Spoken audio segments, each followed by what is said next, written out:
సరిగ్గా సంవత్సరం క్రితం శ్రీ చిన్నజీయర్ స్వామి గారి దగ్గర కృష్ణా తీరాన ఉన్న మఠంలో కలిసినప్పుడు వారు చెప్పిన మాటలు నాకు అద్భుతంగా హృదయానికి తాకినాయి. నీ దైవాన్ని ఆరాధించు, ఎదుటి దైవాన్ని గౌరవించు.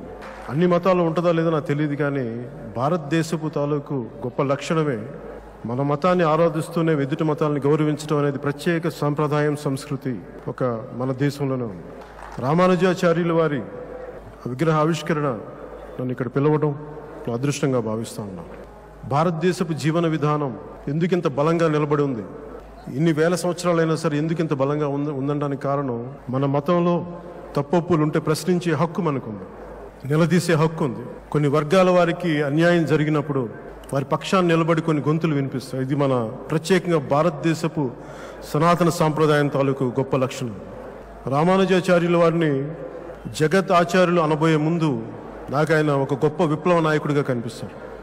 అంటే అణగారిన వర్గాల వారికి ఆలయ ప్రవేశం లేనప్పుడు, భగవంతుని చేరుకునే జ్ఞానం కొద్దిమందికే దాన్ని పరిమితం చేసినప్పుడు అవన్నీ కాదని చెప్పి ఆలయ ప్రవేశం అందరికీ దగ్గర తీసుకొచ్చిన ఒక గొప్ప విప్లవ నాయకుడు శ్రీ రామానుజాచార్యుల వారు. ఇలాంటి పరిస్థితి వేరే దేశాల్లో వేరే మతాల్లో జరిగినప్పుడు అలాంటి ప్రోఫెట్స్ని కానీ వీళ్ళని కానీ నిర్దాక్షిణ్యంగా బలి తీసుకోవటం లేదంటే వెలివేయటం జరిగాయి. కానీ ఒక భారతదేశంలోని గొప్ప సంస్కృతే జగత్ ఆచార్యులుగా పిలువబడతాం, ప్రశ్నించి బయటికి వచ్చి నిలబడ్డప్పుడు.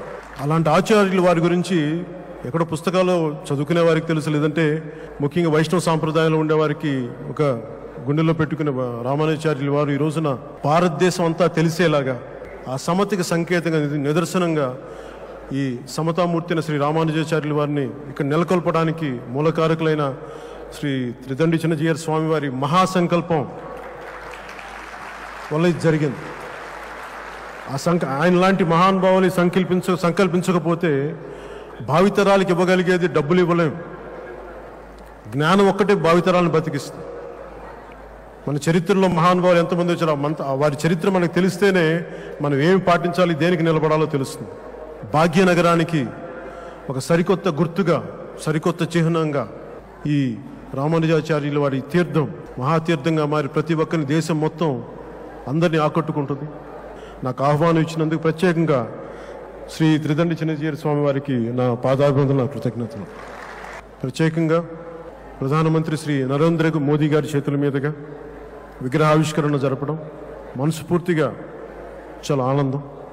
ఈ సమతామూర్తి విగ్రహాన్ని మనందరం భవిష్యత్తులో భిన్న మతాలకి, భిన్న సంస్కృతులకి, భిన్న భాషలకి సంకేతమైన మన సంస్కృతికి చిహ్నమైన ఈ రామానుజాచార్యులు మనందరం గుండెల్లో పెట్టుకొని ఆయన స్ఫూర్తిని ముందుకు తీసుకెళ్దామని మీకు మాటిస్తూ సెలవు తీసుకున్నాను. జై శ్రీమన్నారాయణ.